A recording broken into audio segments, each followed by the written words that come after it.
মা বোনদেরকে বলছি, আজ আমি মেয়েদের সম্পর্কে কিছু কথা বলবো। জাহান্নামী নারী কারা, জাহান্নামী নারী কারা আর জান্নাতি নারী কারা? যারা এখানে বসে আছেন পুরুষ, যারা এখানে পুরুষ বসে আছেন, ওখানে যারা মা বোনেরা বসে আছেন, আমি এই কথাগুলো বলার পরে আপনি নিজেকে বিবেককে প্রশ্ন করবেন। এই কথাগুলি শোনার পরেই নিজেই বিচার করবেন, আমার স্ত্রীটা জাহান্নামী নারী।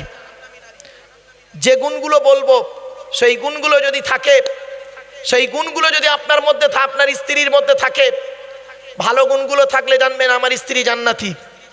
খারাপ গুণগুলো যদি থাকে জানবেন আমার স্ত্রী জাহান্নামী। ও যতই নামাজ পড়ুক, রোজা রাখুক, এখানেই বসে ফায়সালা হয়ে যাবে আজকের।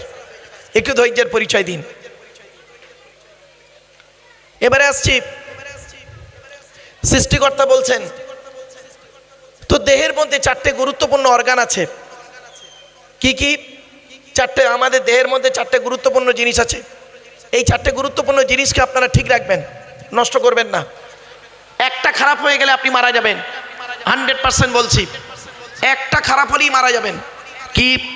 1 number brain, 2 number heart, 3 number liver, 4 number kidney. বোঝাতে পারলাম? আমি একটা কথা ডবল বলবো না, স্পিডে কথা বলি, মানিয়ে নেবেন। সৃষ্টিকর্তা বলছেন তো দেহের মধ্যে, আল্লাহ বলছেন তো দেহের মধ্যে, সৃষ্টিকর্তা বলছেন তো দেহের মধ্যে 9টা ছিদ্র দিয়েছি। কটা কটা কটা? 9টা ছিদ্র আছে। ওই 9টা ছিদ্রের যে কোনো একটা ছিদ্র দিয়ে তোর আত্মাটাকে বের করে নিই। দেখবেন কত মানুষ মারা গেছে, পেশাব পায়খানা ফিরে ফেলেছে। কত মানুষ মারা গেছে দেখবেন চোখটা চেয়ে আছে। কত মানুষ মারা গেছে দেখবেন গালটা হাঁ করে আছে। কত মানুষ মারা গেছে দেখবেন হাতটা বেঁকে আছে, হাতটা খিচে আছে। আবার কত মানুষ মারা গেছে দেখবেন দেখলে মনে হবে লোকটা ঘুমিয়ে আছে। 9টা ছিদ্র আছে আমাদের দেহের মধ্যে। কি কি 9টা ছিদ্র?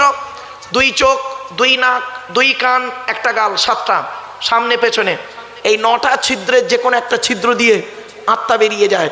আমার ওয়াজ শুনতে গেলে একটু ব্রেন লাগবে, ধৈর্য লাগবে, বোঝার ক্ষমতা থাকতে হবে, তবে আপনি আমার লেকচারটা বুঝতে পারবেন। বাপ, খারাপ সেন্স নেবেন না। মানব দেহের মধ্যে সৃষ্টিকর্তা বলছেন 3টে জিনিস আলাদা। কটা কটা কটা? 1 নাম্বার ব্লাড গ্রুপ আলাদা। কি বললাম? ব্লাড গ্রুপ আলাদা। এখানে যত মানুষ বসে আছেন অনেকেই নিজের ব্লাড গ্রুপ নিজেও জানে না। ব্লাডের 4টে group, A B, A B আর ও, প্রত্যেকটার মাইনাস প্লাস। একটা হিন্দু রক্তের ভিতরে 3টে জিনিস পাওয়া যায়, লোহিত কণিকা, শ্বেতকণিকা, অনুচক্রিকা। As a same, no difference. একটা মুসলমানের রক্তের ভিতরে ওই 3টেই পাওয়া যায়। তাহলে পার্থক্য করেন কেন? বাড়িতে গিয়ে ভাববেন। 2 নাম্বার, মানব দেহের মধ্যে আর একটা জিনিস আলাদা, কোরআনে আছে। আচ্ছা, আপনারা আধার কার্ড করেছেন? বলুন না। আচ্ছা, আধার কার্ড করার সময় অফিসাররা আপনাদের বলেছিল চোখটাকে বড় করে চানতো? বলেছিল না? 1500 বছর আগে কোরআনে কথাটা বলা আছে। সুবহানাল্লাহ বলা গেল। এই সেই কিতাব নিয়ে বসেছি। এই কিতাবকে নিয়ে গবেষণা করছে কারা? America, London, France, Britain, Japan, Jordan, জার্মানির ঠান্ডা করে বসে বসে কোরআন কিনে গবেষণা করছে। কারা করেছে? Humphry Davy, Michael Faraday, Einstein, Isaac Newton, doctor Maurice বুখাইরি, মিস্টার কুক, মিস্টার জাবেরিন, mister Campbell, Rajaram Mohan Roy, Ishwarchandra Vidyasagar, Rabindranath Tagore, Acharya Jagadishchandra Bose, Francis ডেক, উইলিয়ামস কিতমুর, উইলিয়ামস হার্ভে, টমাস, জর্জ বার্নার। এরা কোরআন কিনে গবেষণা করলো। আর আমরা কি করলাম? আমরা কিছু মৌলবি, সকলে নয়, কিছু মৌলবি আমরা করলাম কি, এই কোরআনটাকে তেল পড়া, পানি পড়া, ওয়াজ করা, খতম পড়া, তাবিজ মড়া, ঘর বন্ধ করা।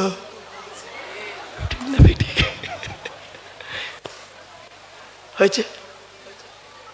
চলুন একটা একটা করে বলি। কোরআনের প্রথম ভাষা কি জানেন? ইকরা, রিড, পড়ো পড়ো পড়ো।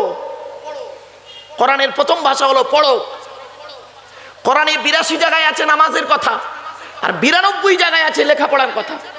তা কোন সংখ্যাটা বেশি, 82 না 92? তাহলে লেখাপড়ায় পিছিয়ে কেন মুসলমান? 92 জায়গায় আছে লেখাপড়ার কথা। কোরআনের প্রথম বাক্য হলো ইকরা, রিড, পড়ো পড়ো পড়ো পড়ো। আর আমাদের প্রথম বাক্য কি জানেন? গেল গেল গেল।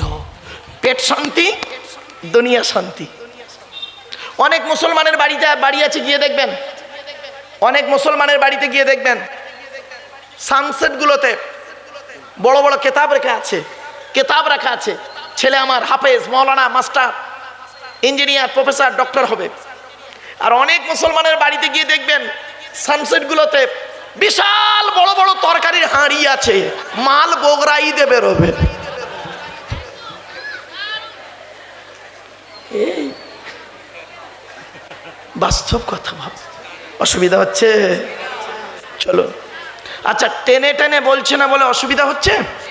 হ্যাঁ, একটু মালটা গরম হয়ে যাক, টেনে টুনে ছেড়ে ছাড়াই দিচ্ছে, চিন্তা নেই বাপ, চিন্তা নেই, একটু দাঁড়ান। এবারে আসছি আপনাদের কাছে, একটা একটা করে পরিচয় দিয়ে দিই। এক নাম্বার হলো ব্লাড গ্রুপটা আলাদা আমাদের, ঠিক আছে? আর আজকে সকালবেলা বাড়ি গিয়ে শুনে নিন, আজকে সকালে বাড়ি গিয়ে আপনারা এটা করবেন, আমার অনুরোধ আপনাদের কাছে, অর্ডার নয়, অনুরোধ। জন্ম certificate, ration card, Aadhaar card, voter card, PAN card, জমির দলিল, পাসপোর্ট, ড্রাইভিং লাইসেন্স যদি থাকে, পঞ্চায়েত সার্টিফিকেট, আর 1971-এর আগে আপনি এখানে জন্মগ্রহণ করেছেন অথবা আপনার পিতা এখানে জন্মগ্রহণ করেছেন, তার ডকুমেন্টস লাগবেই লাগবে, একদিন না একদিন। আজ আমি আপনাদের বলে দিলাম কেন। বাবা, আমার গাড়ির সামনে একটা বোর্ড থাকে, নতুন গাড়ি তো পাবেন না এখন, বোর্ডটা লাগানো হয় না, লাগানো হবে ফের। বিশ্ব মানবাধিকার পরিষদ, ওয়ার্ল্ড হিউম্যান রাইটস কাউন্সিলের আমি একজন ন্যাশনাল প্রেসিডেন্ট, এবং ফরেন্সিক ইনভেস্টিগেটিভ কুইজের সঙ্গে আমি জড়িত। তাই বাপেদের বলে যাচ্ছি, এমন একটা দিন আসবে, সেদিন আপনাকে এইগুলো শো করতে হবে, আগে থেকে সাবধান হয়ে যান। মুসলমানদের বেশিরভাগ কাগজপত্রে গন্ডগোল, ঠিক না ঠিক? নামের গন্ডগোল। জন্ম সার্টিফিকেট আছে মোহাম্মদ আব্দুল গফফার মোল্লা, রেশন কার্ডে উঠেছে গফফার মোল্লা, আধার কার্ডে উঠেছে আব্দুল গফফার, ভোটার কার্ডে উঠেছে মোল্লা আব্দুল গফফার, আবার জমির দলিলে এই পর্চায় উঠেছে গফফার মোল্লা। লাউ ঠেলা, এক একটা এক এক রকম। যদি এই রকম কাগজ হয়ে থাকে, বাড়িতে গিয়ে কাগজগুলো নিয়ে ফার্স্ট ক্লাস ম্যাজিস্ট্রেট দিয়ে অ্যাফিডেভিট করে রাখবেন, কাজে লাগবে। পরে বুঝবেন যে লোকটা স্টেজে উঠে এই কথাগুলো কেন বলছে, কেন বলছি, পরে বুঝবেন। জ্ঞানী যারা বোঝে তারা শুধু ইশারায়। চলুন, সৃষ্টিকর্তা বললেন তোর ব্লাড গ্রুপ আলাদা। 2 নাম্বার হলো কি, শুনে নিন, চোখের রেটিনা আলাদা। কোরআনে আছে, আলাম নাজআল লাহু আইনাইনি, আমি কি তোদের দুটো চোখ তৈরি করি নাই? আমেরিকার 10 জন বৈজ্ঞানিক তারা গবেষণা শুরু করলো, কোরআনে এই কথাটা কেন বলা হলো, চোখের কথা কোরআনে বলা হলো কেন? আচ্ছা বলুন তো দেখি, সৃষ্টিকর্তা আমাদের, আল্লাহ আমাদের সৃষ্টি করেছেন, কতটা সৃষ্টি করেছেন? অর্ধেক না গোটাটা? পায়ের নখ থেকে নিয়ে আর মাথার চুল পর্যন্ত গোটাটাই তো। তা যিনি গোটা দেহটাই তৈরি করলেন, তিনি আবার কোরআনে কেন আলাদা করে পার্টিকুলার বললেন, আলাদা করে বললেন, তোদের দুটো চোখ তৈরি করি নাই, তোদের দুটো কান তৈরি করি নাই, তোদের জিভ তৈরি করি নাই, তোদের হাত দুটো দিই নাই, তোদের পা দুটো দিই নাই, তোর বিবেক বুদ্ধি দিই নাই। আচ্ছা, এইসব বলার কি দরকার ছিল? নিশ্চয়ই এর মধ্যে রহস্য আছে, ঠিক না বে ঠিক? ব্যাস, এ কথা আপনারা গবেষণা করেননি, করেছে কারা? আমেরিকার 10 জন বৈজ্ঞানিক। তারা বলল কোরআনে কেন বলা হলো যে দুটো চোখ তৈরি করি নাই, ব্যাস চোখকে নিয়ে পড়ে গেল। চোখকে নিয়ে গবেষণা করতে গিয়ে তারা পেয়ে গেল যে পৃথিবীতে যত মানুষ এসেছে আর যত মানুষ আসছে আসবে, কারোর চোখের রেটিনার সঙ্গে কারোর চোখের রেটিনার কোনো মিল নেই। সঙ্গে সঙ্গে ওরা 10 জনই ইসলামের কালেমা পড়ে মুসলমান হয়ে গেল। আপনি কোথায় পড়ে আছেন? আপনি কোথায় পড়ে আছেন? 3 নাম্বার, আয়াহসাবুল ইনসানু আল্লান নাজমা ইযআমা বালা কাদিরিনা আলা আন নুসাউবিয়া বানানা।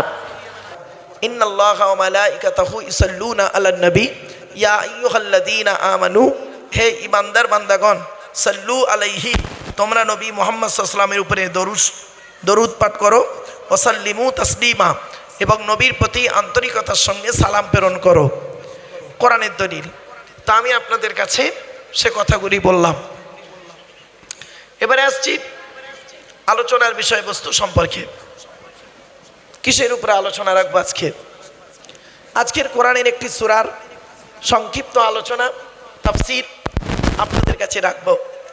আপনাদের কাছে আমি ধৈর্যের পরিচয় চাইব, আপনারা দয়া করে একটু আমার সঙ্গে সহযোগিতা করুন।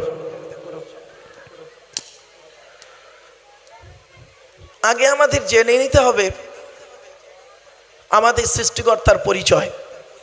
সংক্ষেপে বলছে আপনাদের, সৃষ্টিকর্তার পরিচয় হলো চারটি।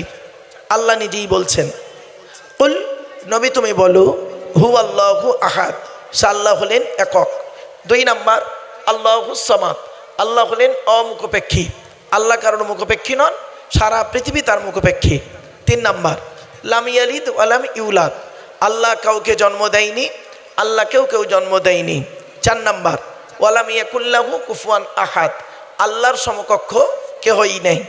এই হলো আল্লাহর 4টে পরিচয়। আল্লাহ বলছে, বান্দা তোদের আমি সৃষ্টি করেছি।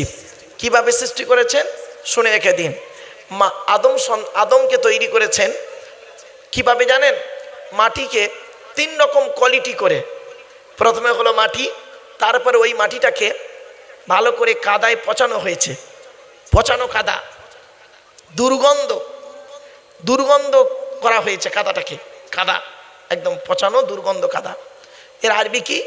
হামাইম মাসনুন। হামাইম মাসনুন মানে হচ্ছে দুর্গন্ধ পচা কাদা। তারপরে ওটাকে শুকিয়ে সুন্দর করে আকৃতি দেওয়া হয়েছে সলসলিন কাল ফাখার, কোরআনে আছে। ঠিক আছে? তো মানব জাতিকে তৈরি করলেন। তো আমাদেরকে আল্লাহ তৈরি করেছেন বাপের পৃষ্ঠ হতে, মায়ের পেটে থেকে। কিভাবে তৈরি করছেন? আচ্ছা, আমাদের সঙ্গে মাটির কি সম্পর্ক শুনে নিন। মানব দেহের মধ্যে যে উপাদানগুলি আছে, মাটির মধ্যে ওই উপাদানগুলি আছে। এই জন্য মানব দেহ যখন মাটি চাপা দিয়ে রাখা হয়, কয়েকদিনের মধ্যে মাটি ওই মানব দেহটাকে খেয়ে নেয়। কয়েক কটা দেহ ব্যতীত কয়েক কটা দেহ মাটি খেতে পারে না। 1 নাম্বার হলো নবীদের দেহ, সুবহানাল্লাহ বলা যাবে? 2 নাম্বার হলো শহীদানদের দেহ, সুবহানাল্লাহ বলা গেল না? 3 নাম্বার হলো মোকাম্মাল কোরআনে হাফেজের দেহ। 4 নাম্বার হলো হাক্কানি আলেমের দেহ। 5 নাম্বার হলো মুয়াজ্জিনের দেহ। 6 নাম্বার হলো হালাল খানেওয়ালা মানুষের দেহ, মাটি খেতে পারে না। এবার আপনি এখানে বসে তৈরি করুন আপনার দেহটাকে, আপনার দেহটাকে তৈরি করুন এখানে বসে বসে। আপনি নবী হতে পারবেন না, কারণ শেষ নবী হয়ে গেছেন। শহীদান হতে পারবো কি তা জানি না, ঠিক না বেঠিক? হাফেজ হতে পারবো কি তা জানি না, মাওলানা হতে পারবো কি তা জানি না। আর মুয়াজ্জিন তো মসজিদে একটাই থাকে নাকি? তাহলে মুয়াজ্জিনও হতে পারবো না, কিন্তু 6 নাম্বারটা তো হতে পারবো। হালাল খাবার খেতে পারবো তো, তাহলে হালাল খাবার কেন খাবো না? আমরা মানব জাতি এমন না, আমরা মদখোরকে মসজিদ থেকে বের করে দিই মেরে, মদখোরকে মসজিদ থেকে মেরে বের করে দিই, আর সুদখোরটাকে মসজিদের সভাপতি বানিয়ে দিই। ঠিক না বেঠিক? কি আশ্চর্য জিনিস! মদখোরকে বের করে দিলাম আর সুদখোরকে মসজিদের সভাপতি বানিয়ে দিলাম। কি আজীব জিনিস দেখুন। চলেন একটা একটা করে বলছি আপনাদেরকে। এই মানব জাতি এমন, মদ আর মধু, মদ আর মধু। আচ্ছা, কার দাম বেশি, মদের দাম বেশি না মধুর দাম বেশি? না না, বাংলা মালের কথা বলিনি, ইংলিশ মালের কথা বলছি বাবা। হ্যাঁ, মদের দাম বেশি, বাংলা মালের দাম কম। তো যাই হোক, মদ আর মধু। দেখবেন মানুষ মধু কিনে খেতে চায় না, মদ খেতে ভালোবাসে। দুধওয়ালা লোকের বাড়ি বাড়ি যায়, দুধ কিনে কেউ খেতে চায় না। আর মদওয়ালা দোকান দিয়ে কামালগাছিতে বসে আছে। ও হাজি সাহেবের পুড়িয়ে মদ কিনে খেয়ে মারামারি করে সোনার ভেতরে লকাবে চুম মেরে বসে। কোথায় গিয়েছিল? ওর বাড়ি গিয়েছিল। নেই, এ মানব জাতি এমন, এ মানব জাতি এমন।